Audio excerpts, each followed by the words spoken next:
We were invited by my brother since he called us. We're not going to pay any rent or utilities, so we're counting on you, Ashley.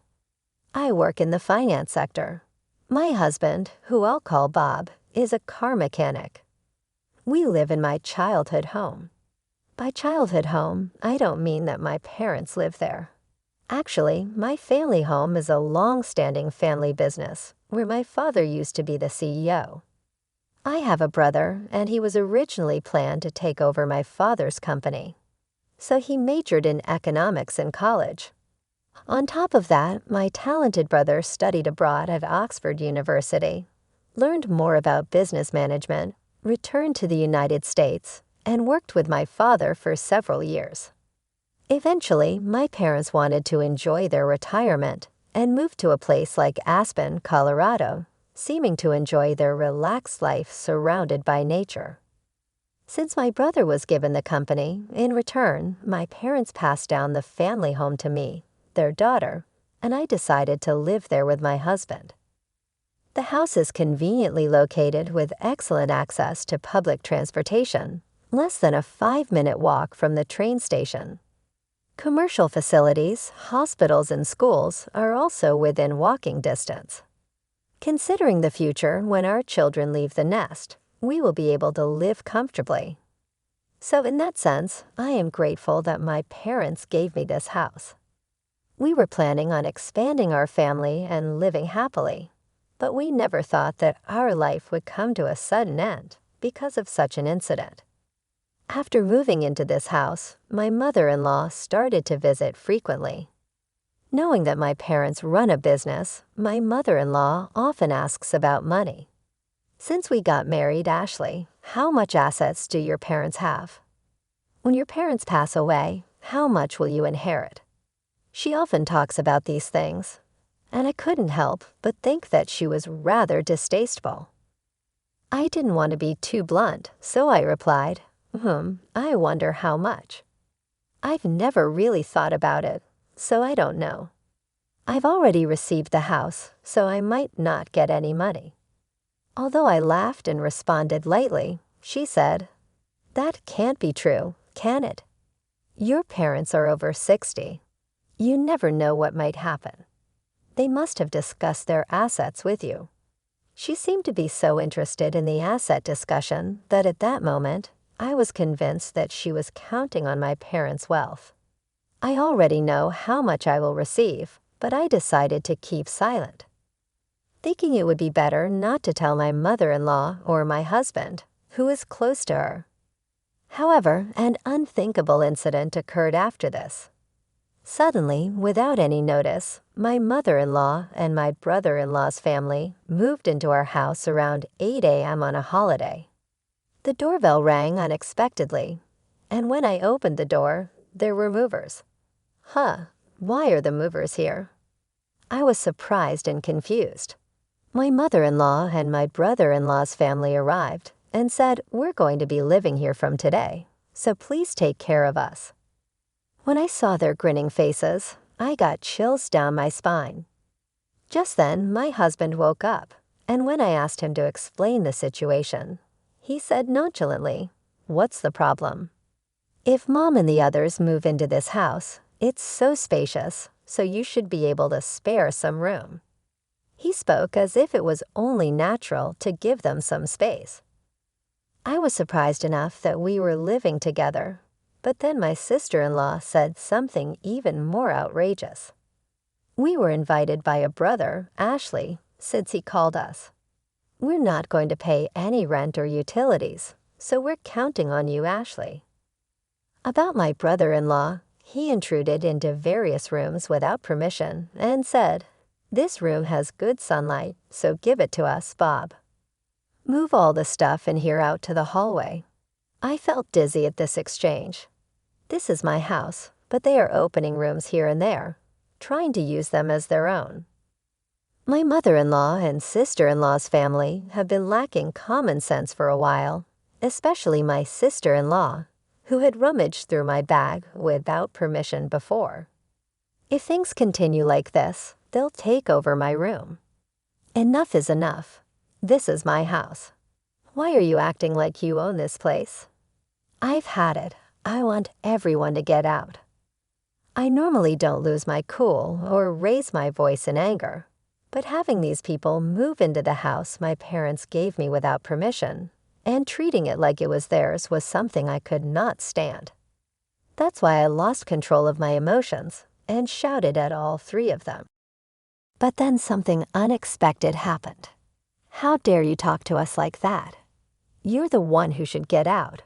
The moment those words were spoken, I felt a severe pain in my cheek. Wait, did I get slapped? I realized what had happened a few seconds after being hit. I was stunned. I couldn't believe what had happened, and all that was left was a throbbing pain in my cheek. At that moment, I felt something snap inside me. It goes without saying, I can't live with people who would do something like this. But this house is mine. I don't want them living here like parasites. I packed up my things to leave the house, intending to inform my family about this. I had to find a place far away from home, so I rented a monthly apartment for the time being. From there, I would have to commute to work. The moment I told my parents about it over the phone, I could tell they were furious even through the phone, especially my dad. He is very doting and has always adored me and my brother. He was a strict CEO, but as a father, he was always kind and quick to help when we were in trouble. I didn't want to involve my parents, who were just about to retire, in something like this, but I was forced to because my inherited house was being taken away from me. While I was living in the monthly apartment, I was sure that my husband and his family were freely using my house. So I decided to do something that my brother and father suggested. A few days later, I checked my phone during my break and found dozens of missed calls and messages from my husband. Well, I knew why he was calling. I had called the water company and the electric company to cut off the utilities. Our house is all electric, so nothing works without electricity, and we haven't installed solar panels yet, so there's no way to supply electricity. It's very hot right now, so it must be pretty tough without electricity and water. The calls from my husband were probably to do something about it. Just as I was about to ignore it, my husband called again, timing it perfectly with my break. Hey, what's going on? There's no electricity, and the water isn't working. You stopped the electricity and water, didn't you? I could clearly imagine the panic state my husband was in from his voice over the phone. The house is mine, so now that I'm gone, there's no way I can leave the electricity and water on, right? That's why I had it cut off. If I left the utilities on, I would have to pay the bills even though I'm not living there. I can't accept that, so naturally, I had it cut off. At this, my husband was furious and demanded that I renew the contract immediately. Just because he says to renew it doesn't mean I'm going to say, okay, I understand. If they want to renew it, they should do it with their own money. But whenever it comes to this, they always say things like, it's your house, so you should pay. So their words and actions don't match. Anyway, I have no intention of renewing the contract or paying. If you don't like it, then get out of the house right away. After saying only that, I hung up the phone because my break was ending. Afterward, my mother-in-law, my sister-in-law, and my brother-in-law all called me. All of them were saying the same thing. They wanted me to get the electricity and water hooked up. Their room was hot and uncomfortable. They said it was inconvenient without water. But all of this was their problem, not mine. After listening to everything they said, I told them to handle it themselves and hung up the phone. I figured they were just greedy for money and thought they would give up and leave soon. However, even after a week passed, there was no sign of them leaving. So I decided to push them further. I consulted with my father's company's lawyer about the situation and asked him to send a notice to my husband. The content of the notice was about trespassing. They had barged into the house I owned without any consultation, drove me out of it, and were using it as their own. I explained to the four of them who used this malicious tactic that I was considering taking legal action. Hey, what's going on? Why did I get such a document from a lawyer? Was it necessary to go this far? My husband, who seemed panicked and not expecting me to go this far, came to me for a settlement. Knowing how concerned they are about their public image, the prospect of being sued would be extremely damaging to them mentally. They definitely want to avoid dealing with a lawyer at all costs, but they don't want to give up their current lifestyle. So they're probably scheming to persuade me to let them continue their current lifestyle. I can see through what my husband is thinking like it's in the palm of my hand. That said, there's no way I can listen to what they have to say, so I didn't comply with my husband. At this, my husband finally exploded in anger, forgetting that he was at work, and yelled at me loudly. "Cut it out. Are you getting carried away just because we're a little underhanded? Doesn't mean you can act so high and mighty. Go back to how things were right now and drop the lawyer." Even though he yelled in anger, it didn't affect me at all. On the contrary, I was annoyed by his phone call, thinking, who do you think you are, taking over someone else's house? No matter what you say or shout at me, my feelings won't change. If you continue to squat there, I will take legal action. You better think hard before you act. Over the phone, my husband was still shrieking, but I ignored him and hung up the phone. This is a waste of time, and I've already talked to my lawyer about divorce. When I got home, I had received calls from my mother-in-law and sister-in-law, but I knew they were just going to talk about settling the matter. I didn't want to waste any more time, so I blocked their numbers to prevent further calls. After that, my prideful husband's family couldn't bear the idea of being sued, so they packed their bags and vacated the house. Then the lawyer intervened, and the divorce negotiations proceeded smoothly. I also had a house cleaning service come in, and finally, I was able to return to my sparkling clean house. Living apart from my husband's family, and then a monthly rental, was comfortable, but of course, living in my own home is the best. The house is pretty worn down in some places, so I need to consider renovating soon. I consulted with my father, and he introduced me to a good contractor, so I started consulting about the renovation. Living alone is really comfortable. I'm not bound by anyone. I can lie around on the sofa without getting scolded. I can eat whatever I want without anyone saying anything. While I was enjoying my current life, I received a contact from my ex-husband for the first time in 3 months. At first, I didn't answer the phone because I didn't recognize the number. But when the call kept coming from the same number, I thought it might be from a contractor, so I reluctantly answered the phone. However, as soon as I recognized the voice, my mood was completely ruined. It was from my ex-husband, whom I had divorced 3 months ago.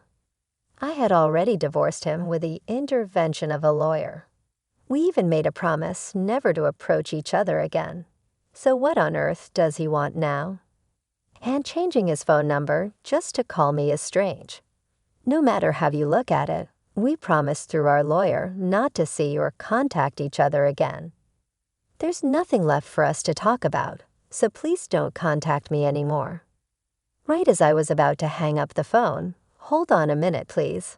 I just need you to listen, just for a little while. With that, he started yapping without any permission from me. Apparently, my ex-husband's company is facing a serious financial crisis, and it's decided that his salary will be reduced. My mother-in-law's health is not good, and she is unable to work. My sister-in-law and her husband can't contribute to the living expenses since he isn't working a steady job. My sister-in-law is working multiple part-time jobs, but most of her paycheck is being used to pay off the debt that my brother-in-law made. The situation was desperate, as my ex-husband was trying hard to make ends meet. But with his salary getting cut, it will become increasingly difficult to survive. Well, hearing all that, I couldn't think of anything, but okay, is that so? Because they intruded into my house without my permission, did whatever they pleased, and then tried to kick me out. It's simply unbelievable. I feel nothing for the people who did such a thing, and I have no sympathy for them. Even if you tell me these things, it doesn't solve anything. It's your family. You should deal with it yourself. There's nothing I can do about it. At my words, my ex-husband started to panic even more. Don't say things like that. We're in serious trouble.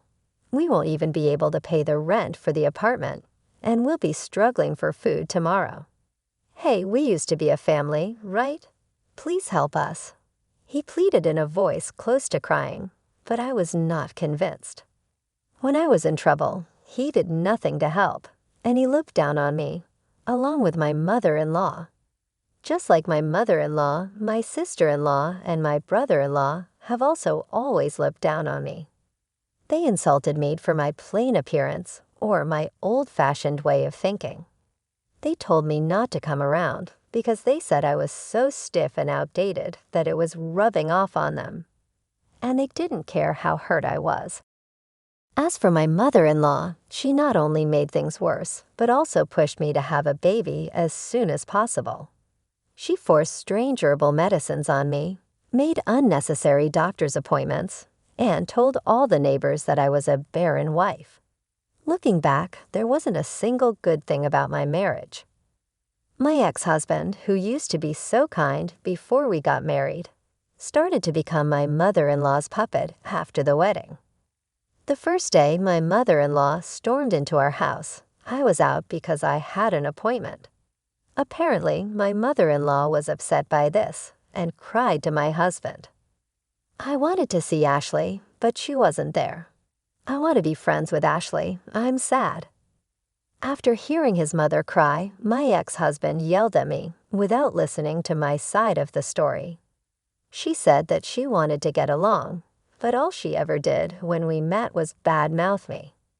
My son seems to have lost weight recently. Is it because your cooking is so bad that he can't eat properly? She said things like this loudly, whether we were at home or outside, so there was no way we could get along. My sister-in-law and brother-in-law also joined in, laughing at me. I can't help people who act like this anymore. No matter what you say, my feelings won't change. I can't help you guys, so I'm going to hang up now. And don't ever contact me again. With that, I finally hung up the phone and blocked the new number. Knowing my ex-husband, he might change his number and try to contact me again. So I decided to change my phone number at the store over the weekend. But before that, those four took action. They broke the promise of the lawyer and suddenly came to my house at 11 p.m., open up, let us in, and take care of us. We're family. You should help us. They were banging on the door, yelling without considering the time. Hey, what's the matter at this hour? Please go back home, as it's causing a nuisance to the neighbors. When I went to open the door, they seemed ready to barge in, so I figured I'd try talking through the intercom. But the four of them didn't care, started banging on the door, and raising a ruckus. I couldn't believe I was dealing with people this out of control. I was considering calling the cops when I heard sirens from outside. It looked like a neighbor had taken the initiative. As soon as they heard the police sirens, the surprise group thought I had called the police and tried to run away. But by then, a crowd had gathered, and escape was not an option. And so the four of them were escorted to the police station by the responding officers. I was questioned about the incident, and I explained everything that had happened. After that, the word about what my ex-husband and his pals had done spread quickly in the neighborhood.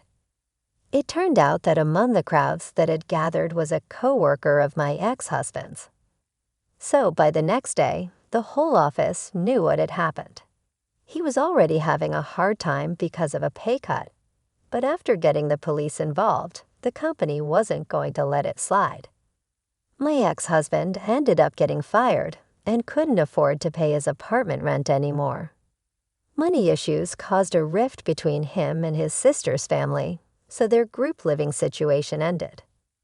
Now, Bob is living in public housing with his mother, working multiple part-time jobs to make ends meet. Even his mother has started working part-time a few days a week, desperate to earn money.